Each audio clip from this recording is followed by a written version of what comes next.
Darth Malgus and Obi-Wan Kenobi are easily comparable in terms of martial arts training, having built their fighting styles in answer to many of the same combat situations, both having gravitated towards the same tried and true methods common within their respective organizations, but then used these conventional disciplines as the foundation for something wholly their own.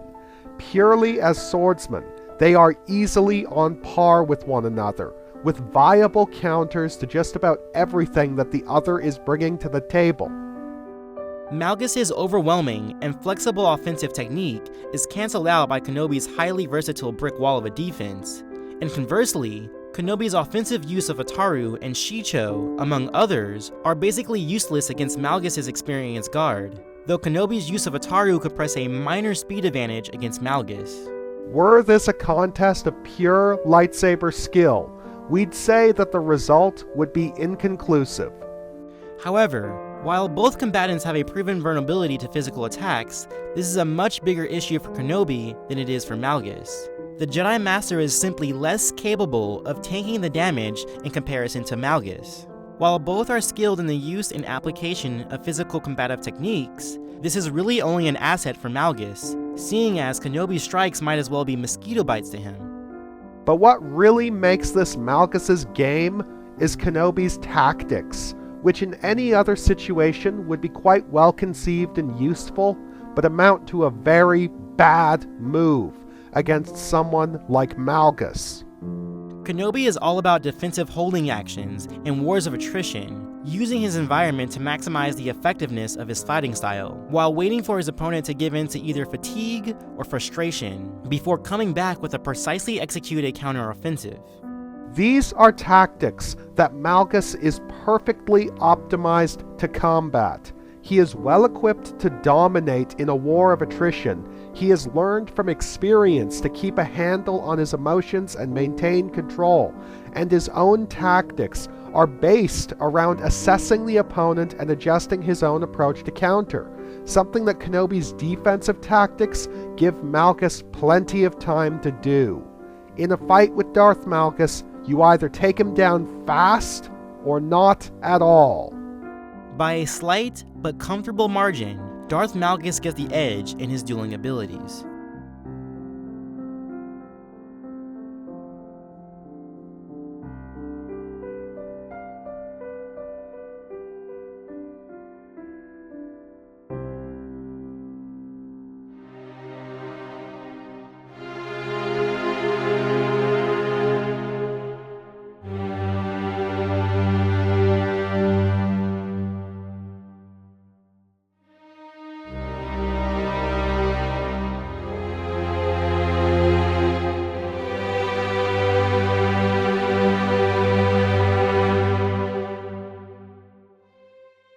A fight between Obi-Wan Kenobi and Darth Malgus would be a grind of physical prowess, a war of attrition. As much as we hate to admit it, Obi-Wan Kenobi is really only fair competition for Darth Malgus as a lightsaber duelist.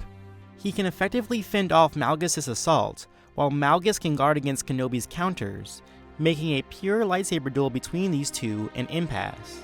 However, in all other areas, Kenobi is completely out of his depth, either because Malgus is actively outclassing him, or even worse, because his own methods end up working against him, turning this fight into a countdown until death for Kenobi. Let's set up this fight. Let's say it takes place in the Jedi Temple. In fact, let's recreate the sacking of the Jedi Temple during the time of the Old Republic. Darth Malgus would stand in for himself, of course, while Obi-Wan Kenobi would stand in for Vin Zalo. Much like the original fight, Malgus would be the one to press the attack. The Sith warrior would open up with heavy blows, holding to the principles of Jim So's direct and kinetic attacks. Obi-Wan would lock his elbows in place, defending his body with short and quick parries, barely matching Malgus' strength. The Sith Lord throws out all his weight into a blow that would decapitate Obi-Wan, had the Jedi not dodged at the last moment. But Obi-Wan leaves himself open. Darth Malgus kicks out with the heel of his boot, sending Obi-Wan flying, though he lands on his feet. Without missing a beat, Malgus follows up with a torrent of lightning, with Kenobi blocking the energy with his lightsaber in just the nick of time.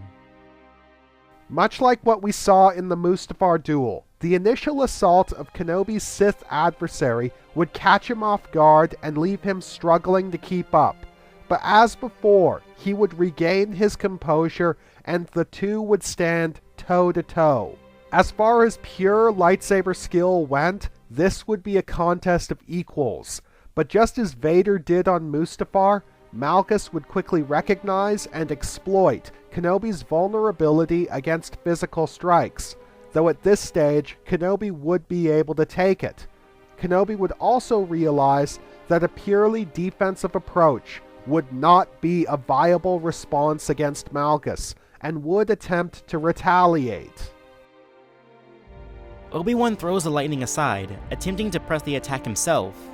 With his Ataru principles in mind, Kenobi uses a sequence of elaborate lightsaber slashes to blitz Malgus' defenses. It works at first. Like Master Vinzalo before him, Obi-Wan presses his speed advantage against the Dark Lord.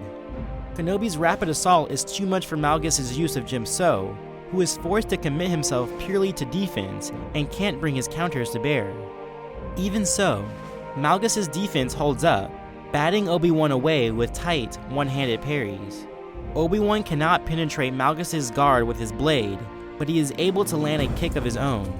But his strike does barely anything to the Sith warrior. This goes back to how Kenobi's offensive techniques haven't been elevated to the same level as his defensive ones. He's certainly not hampered or compromised in this regard, but he's not bringing as much to the table as others. Fortunately for Kenobi, he has proven that when sheer martial might is not enough, he can resort to tactical ingenuity and adaptability to bounce back. Attempting another approach, Kenobi scans for potential weaknesses in Malgus' armor. He continues his assault, utilizing Ataru's quick strikes to keep Malgus from countering effectively.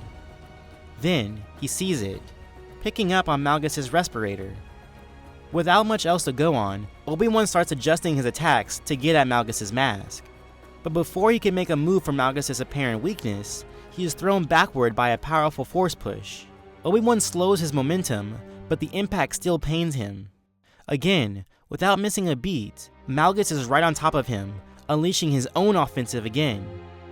Obi-Wan has no choice but to fall back on his Sarisu principles, defending with his economic deflections. But Kenobi knows all too well that he would only be delaying the inevitable.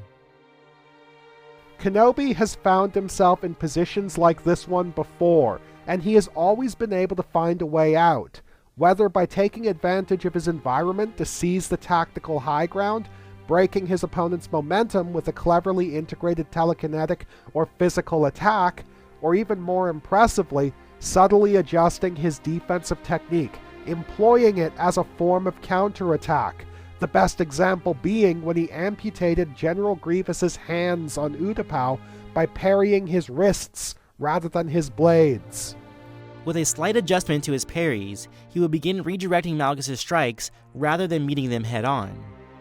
On one of Malgus' downstrokes, Obi-Wan rolls away and retaliates, force-pushing the Sith Lord in the opposite direction. Concentrating on the mechanism within Malgus' respirator, Obi-Wan disables it. Clever techniques like this are a huge asset for Kenobi, and excellent demonstrations of his skills as a Force wielder. However, much like his tactics overall, it ultimately works against him. Kenobi's powers and skills are all designed to bolster his tactics, which are based around defensive holding actions and wars of attrition, wearing down his enemies in the long run by letting them break themselves against his brick wall of a defense. The problem here is that Malgus is not going to break down that easily. The damage to his respirator makes Malgus cough, clearly causing him annoyance. However, it does not slow him down, only makes him all the more angry. With a belly full of fire, Malgus draws on his full Sith rage, striking at Obi-Wan with his full fury. All Obi-Wan could do was defend himself with everything he had left in his tank, but the Dark Lord would be pounding on him with no restraint. Nevertheless, Obi-Wan's complete mastery of Surisu would leave him unharmed, able to meet or redirect each of Malgus' strikes. They would battle each other for several minutes, Malgus working through Obi-Wan, and Obi-Wan defending as best he can. But with one ferocious cleave, Malgus knocks Obi-Wan's blade aside, giving him a minor opening. At the end of the day, Obi-Wan Kenobi is too much of a lightweight to take on a tank like Malgus. He can fend him off, but he can't retaliate. Kenobi is too much the quintessential Jedi, too focused on diffusing conflict to be able to dominate it.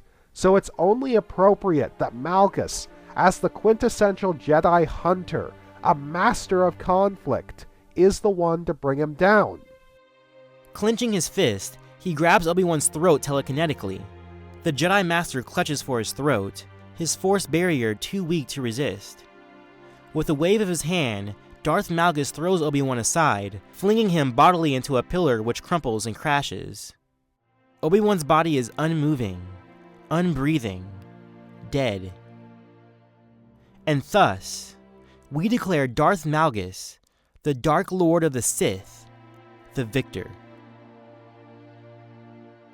Of course, this is just all our opinion. Please leave your thoughts and comments below on who you think would win.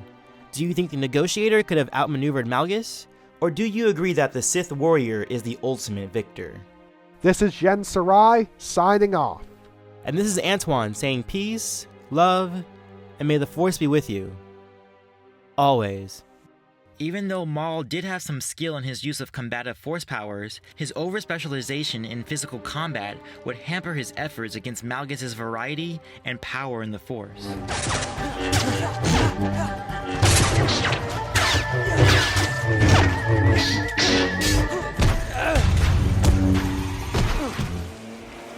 No, why are you mowing your lawn right now? I'm recording a Let's Play.